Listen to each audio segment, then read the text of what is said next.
1 Timothée chapitre 5, le verset 20. Si quelqu'un se rend coupable d'une faute, adresse-lui des reproches en public, afin que les autres aussi éprouvent de la crainte.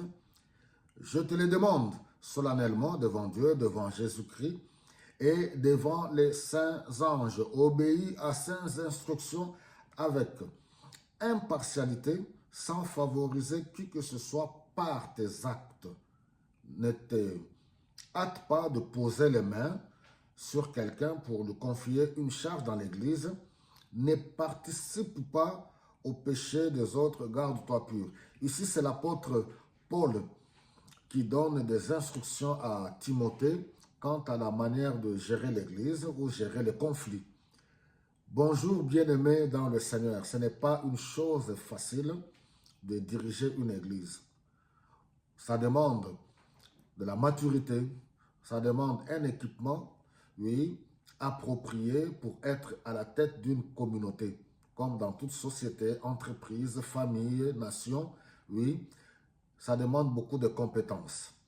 Dans le cas ici, en dehors du fait que nous sommes conduits par le Saint-Esprit, mais il est aussi important que celui qui doit diriger une communauté, il doit gérer les âmes. Et surtout que quand on doit diriger une communauté, nous avons toutes sortes de personnes. Nous avons dans les salles de culte un public hétéroclite, c'est-à-dire que vous avez des personnes qui sont issues de toutes les souches, voilà, des personnes de tout âge, les personnes âgées, les femmes, les veuves, les hommes, voilà, les jeunes et les enfants.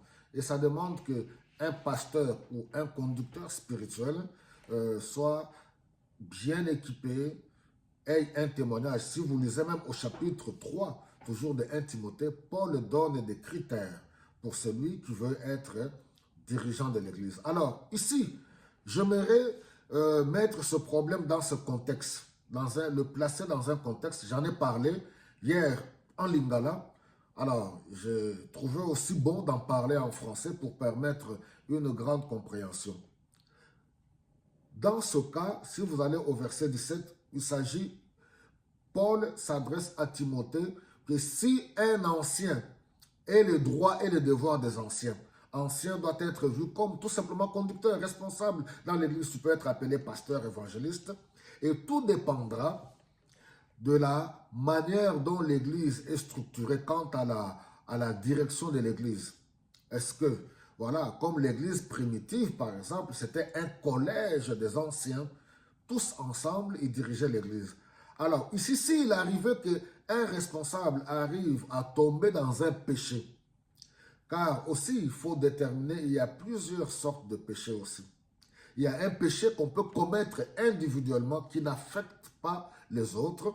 Alors, ce péché-là, on peut appliquer les sanctions selon les règlements. Le pasteur ou le responsable peut voir la personne et faire appliquer les sanctions et amener toujours la personne à la repentance pour sa bonne relation avec Dieu. Mais si un péché affecte la communauté par rapport aux Écritures, cela est biblique de reprendre la concernée publiquement. La chose peut être mal vue, être mal perçue, surtout aujourd'hui. Avec l'influence des réseaux sociaux, on peut risquer de mal interpréter les choses. Alors, c'est ainsi que vous verrez les gens, beaucoup de chrétiens, comme les gens ne lisent pas les Écritures, comme les gens ne sont pas conduits par le Saint-Esprit, ils risquent de taxer X ou Y, voilà, où est l'amour de Dieu? Voilà, à l'église, c'est le lieu du pardon. Voilà comment on peut traiter quelqu'un, comment on peut humilier quelqu'un. Comme ça. Non. Paul dit à Timothée, si quelqu'un arrive à commettre une faute, et surtout quand c'est un responsable, et surtout quand c'est un péché qui peut influencer de manière négative l'église, il faut le reprendre publiquement et prendre des mesures en public. Pourquoi? D'abord, pour aider la personne, il faut qu'il y ait aussi un suivi, l'encadrement, amener la personne à se réconcilier avec Dieu et en même temps pour que ceux qui commettent de tels actes en secret, en privé, qu'ils aient la crainte de Dieu, qu'ils arrêtent. Et en même temps pour protéger la communauté. Il y a des escrocs dans les églises. Les gens qui vont de maison en maison pour escroquer l'argent.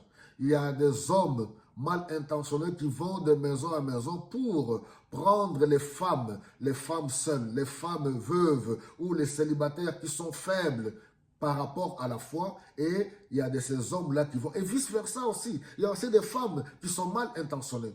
Alors, pour protéger la communauté, protéger l'Église, et il faudra que les dirigeants de l'Église, si vous avez des preuves, après enquête, après avoir écouté un témoin, deux témoins, et ça aussi c'est différent avec ce que Jésus parle dans Matthieu, au Matthieu chapitre 15, quand quelqu'un commet une faute envers toi, tu le trouves, vous parlez seul à seul. Il faut toujours savoir catégoriser et mettre chaque chose dans son contexte. Quelqu'un a-t-il commis un péché contre toi? T'as frustré, va voir la personne. Il ne t'écoute pas, cherche un deuxième témoin. Un troisième témoin, s'il n'écoute pas, parle à l'Église, que cette personne soit considérée comme païen. C'est-à-dire que cette personne soit même exclue de l'Église. Donc nous devons toujours recourir à la parole, mettre chaque situation dans son contexte, conduit par l'Esprit de Dieu et ne pas se laisser conduire par les émotions. Nous avons remarqué que notre peuple est souvent conduit par les émotions, par les sentiments. Ah, où est l'amour? Pourquoi on a fait ceci? Non, je pense que nous devons revenir aux Écritures. Le but des dirigeants, des responsables, ce n'est pas d'humilier les gens. S'il y a des preuves, il faut prendre des mesures disciplinaires pour servir des leçons. Que le Seigneur vous bénisse abondamment.